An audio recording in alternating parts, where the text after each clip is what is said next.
조갑제TV 시청자 여러분 안녕하십니까. 저는 조갑제닷컴의 조세별입니다. 2024년 12월 5일 오후 5시입니다. 대한의사협회 비상대책위원회가 전공의를 처단 대상으로 명시한 계엄사 포고령과 관련해서 첫 입장을 냈습니다. 자, 오늘 오전 박형욱 비대위원장이 브리핑을 했는데 이 내용 좀 소개해 드리겠습니다. 자, 내용이 굉장히 강합니다. 크게 세 가지를 얘기했는데 이 포고령을 작성한 자가 누구이냐 밝히고 책임자를 문책하라라고 밝혔습니다. 그리고 망상에 사로잡혀서 이런 계엄령을 편 대통령은 스스로를 왕이라고 생각하는 것 같다. 자유민주 공화국에 어울리지 않는다. 끌어내려야 된다라고 말했습니다. 그러면서 이 계엄농단과 의료농단은 이건 비슷하다. 이러이런 면에서 비슷하다라는 점을 설명을 했는데 이 내용 좀 보겠습니다. 자, 띄엄띄엄 보겠습니다. 자, 우리 국민은 모멸감을 느끼지 않을 수 없습니다. 과연 현 상황이 헌법에 규정된 전시사변 또는 이에 준하는 국가 비상사태인가? 국무회의에서 제대로 논의는 한 것인가? 지체 없이 국회에 통고했는가? 이후의 부작용에 대한 대책을 미리 준비하고 계엄을 선포한 것인가? 모든 것이 의문입니다. 어쨌든 우리 국민은 윤석열 대통령이 망상의 기초에 대책도 없이 비상계엄을 선포했다는 것을 똑똑히 알게 되었습니다. 자, 좀 넘어가서 요컨대 윤석열 대통령은 망상의 기초에 군과 국민이 피를 흘리며 서로 싸울 수 있는 상황을 만들었습니다. 헌법과 자유민주주의를 부르짖지만 윤석열 대통령은 스스로를 왕으로 생각하고 왕으로 행동한 것입니다. 대한민국은 민주공화국입니다. 자신을 왕이라 생각하고 행동하는 대통령은 끌어내려야 합니다. 자, 이렇게 아주 강하게 주장했습니다. 왕은 필요 없다. 끌어내려야 된다. 이런 대통령은.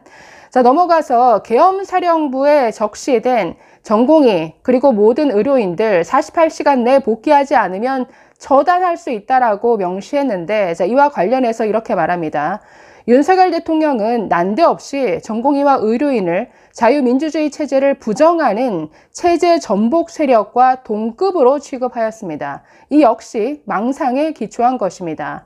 전공의들은 지난 2월 사직서를 제출했습니다. 전공의 수료는 의무가 아닙니다. 그러나 정부는 놀랍게도 사직서 수리 금지 명령을 내리고 다른 의료기관 취직도 봉쇄했습니다. 이 자체가 엄청난 인권 침해입니다. 자, 그러나 결국 정부가 백기를 들고 6월 4일 이 사직서 수리 금지 명령을 철회했죠.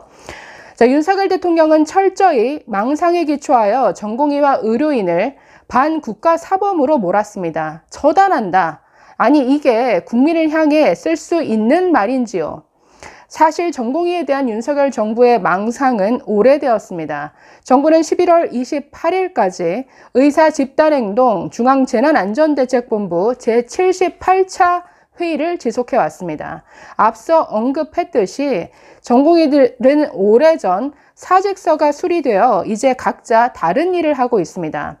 그런데도 윤석열 정부는 여전히 사직 전공의를 향해 의사 집단 행동이라며 국민에게 낙인 찍고 국민을 쇠뇌시켜 온 것입니다. 자, 지금 포고령에도 파업하고 있는 전공의라고 표현했습니다. 아니, 누가 파업을 하고 있죠? 각자 사직하고 개별적으로 다 각자의 갈 길을 가고 있습니다. 군에 들어간 사람도 있고 취직한 사람도 있고 해외 나간 사람도 있습니다. 그런데 파업한다라고 망상에 사로잡혀서 파업이라고 말하고 돌아오지 않으면 처단하겠다라는 이런 망언을 한 것은 정말 대체 이 사람이 무슨 생각을 하고 있는 것이냐, 정상인가 되묻지 않을 수 없게 만들죠. 자, 마지막 계엄농단과 의료농단은 이런 측면에서 같다라고 주장하는데, 자, 이렇게 말합니다. 계엄농단과 의료농단을 비교해보면 너무 비슷합니다. 윤석열 대통령은 우리나라 상황이 전시사변 또는 이에 준하는 국가 비상사태라고 강변합니다. 윤석열 대통령은 전공의들을 반개혁 카르텔로 몰았습니다. 주당 최대 88시간 중노동을 하는 반개혁 카르텔이 있는지요? 자, 비상계엄 선포 전 국무회의에 누가 참석했는지, 제대로 심의 과정은 이루어졌는지 전혀 알 수 없습니다. 허수아비 국무회의입니다. 자, 그런데 의대 증원이 결정되는 과정도 같았다라는 겁니다. 자, 2월 6일 조경 장관은 의대 정원 증원 규모를 발표하기 불과 1시간 전 보건의료정책심의위원회에서 처음 2,000명이라는 숫자를 밝혔습니다. 서둘러 뚝딱 회의를 끝내고 발표합니다. 허수아비 회의입니다. 망상에 기초한 비상계엄으로 우리나라 상황을 해결할 수 없습니다. 비상계엄 해제만이 피해를 최소화하고 실제 그렇게 되었습니다. 실로 다행한 일입니다.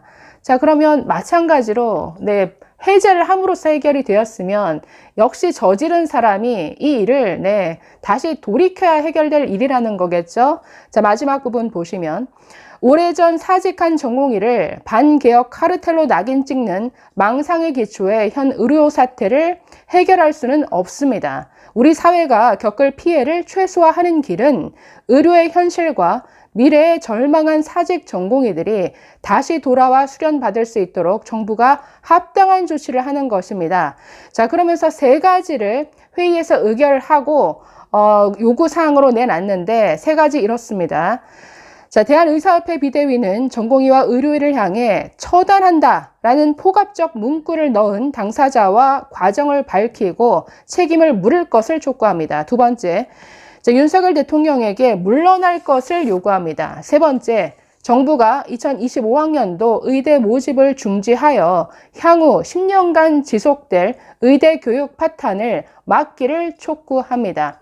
자, 재차 의대 모집 중지하라 라고 요구하고 있는데 내일부터 수시 모집 합격자 발표가 나옵니다. 그래서 현실적으로 이게 가능하겠는가라는 의문을 제기할 수는 있겠지만 근데 어쨌든 이 계엄이라는 말도 안 되는 이 정신 나간 망상의 기초에서 즉흥적으로 질러버린 이 계엄도 그 계엄령을 해제함으로써 이 문제를 해결했던 것처럼 이 의대 증원도 이건 망상에 기초한 이건 실행하면 의료 파탄이 현실화되는 이런 정책이기 때문에 이 역시 돌이키는 게 맞다라는 이런 주장인 것 같습니다. 여러분 어떻게 생각하십니까? 감사합니다.